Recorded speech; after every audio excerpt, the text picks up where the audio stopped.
The Quest for Inspiration. Before we get started, I'm going to let you in on a little secret. The only reason you're listening to a blog from me this week is because of my wife. Not because she's actually the secret author behind all of my ramblings, but because this time she provided my inspiration. The past week was full of late nights narrating my current audiobook project, leaving me feeling exhausted, more than a little drained, and completely uninspired regarding what to blog about. Seriously, I considered just posting a big "back next week" sign because my creative juices are running on fumes. So if you do happen to enjoy this week's blog and/or take away anything of value, all praise and accolades can be addressed to my better half. Anyway, inspiration is a funny thing when you think about it. Sometimes it flows in abundance, eliciting some of the most creatively creative creations of creativity in all of creation. And other times it's as elusive as the mind-blowing metaphor that's currently eluding me, and you wind up with things like my previous sentence. Look, I warned you that my mind is a bit fried right now. Research suggests that inspiration is a key ingredient in facilitating important psychological resources, including mastery of work, perceived competence, self-esteem, and optimism. Most of us are aware of and already consider inspiration to be the bedrock of creativity, but studies also show that it promotes progress toward goals and increases well-being. But what even is inspiration? Where does it come from? Why does it matter? How is it that it seems to come and go so sporadically, gracing us with phenomenal artistry one moment and mind-numbing ineptitude the next? Recently, I watched the film adaptation of Jonathan Larson's Tick, Tick, Boom. I'm a lover of musical theater in general, and Larson's other claim to fame, Rent, specifically, so it's no surprise that I thoroughly enjoyed the film. In semi-autobiographical fashion, it tells the story of Larson's early attempts at writing a musical to break into the theater industry. One of the threads that runs through the entire story is Larson's struggle to write the pivotal song missing from his show. Scene after scene depicts him plunking out notes on his keyboard or staring blank-faced at an empty Word document on his computer.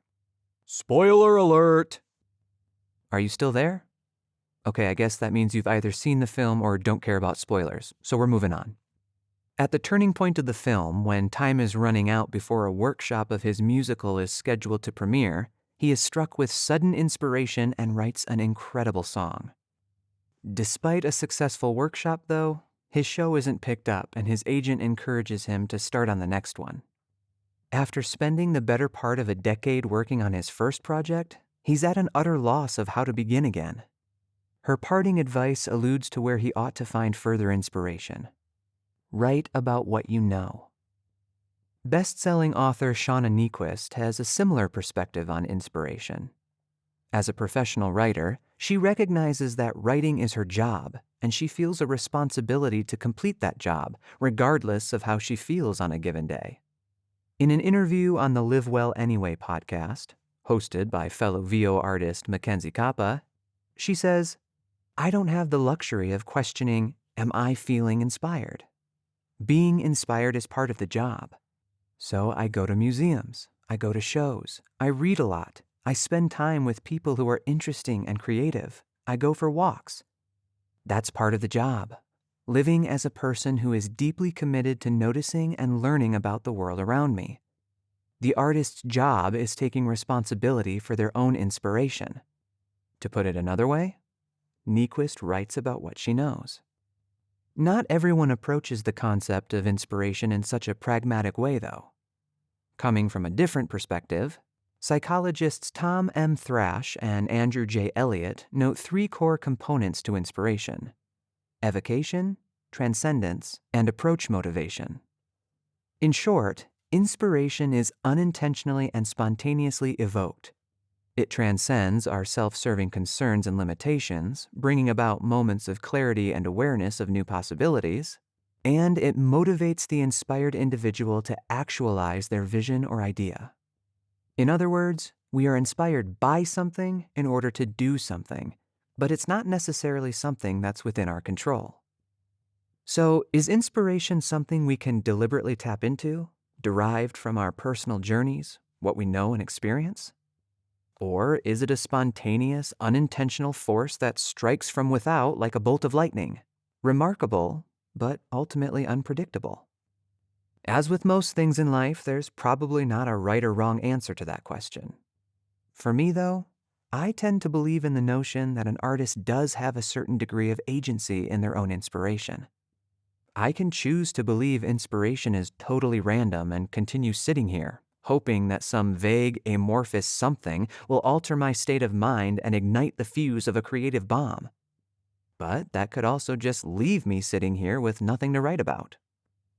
Alternatively, I can take stock of the world around me and seek out inspiration. It will probably come as no surprise to anyone who knows me well that I find deep wells of inspiration from stories. And a quick shout out here to another fellow VO artist, Teresa C. Ho, for her recent blog post about the importance of stories. Make sure you check it out on her website. I read interesting books, watch entertaining movies and shows, play narrative-based video and board games. Embedding myself in the creativity of others helps draw out the creativity in me. Just look at the modern fantasy genre we have today. So much of it has its roots in what came before. We wouldn't have something like Robert Jordan's Wheel of Time without J.R.R. Tolkien's Lord of the Rings. The goal, of course, isn't to copy or try to top our predecessors, but to build on the foundations they laid to create something new and exciting, something that, hopefully, will go on to inspire others in the future to do the same. These methods of seeking inspiration apply to my pursuits as a voiceover artist as well. Though it is an artistic endeavor, like Nyquist, I see voiceover as my job. Albeit one that I adore and receive abundant joy from, but a job nonetheless. In order to be a competitive player in the VO game, I constantly need to be prepared to deliver creative solutions to help solve my clients' problems. I can't afford to be uninspired. So I'm listening to highly rated audiobooks to hear what other narrators are doing. I'm watching popular animated shows and movies, taking note of the ways the voice actors are performing. I'm examining the character sketches for an audition, discerning whether there are physical attributes that might affect how that character sounds. As my favorite Disney villain proclaims, it pays to be prepared. It's so easy to sit in an uninspired place and moan and groan about being in said uninspired place. It's a lot simpler to just embrace a woe is me attitude and blame the inspirational force for not being with you. But being an epically creative individual has never been about easy. It has never been about simple. Anything in life worth pursuing requires some effort and hard work. It'll take time. And yes, it will likely require some inspiring moments now and again. Those moments aren't completely out of our control, though. We don't have to wait with our fingers crossed and hope really hard that the little cartoon light bulb will magically flash above our heads. Go ahead. Get down with your creative self and start the journey. Seek out your sources of inspiration and allow them to lead you into greatness. What do you find inspiring?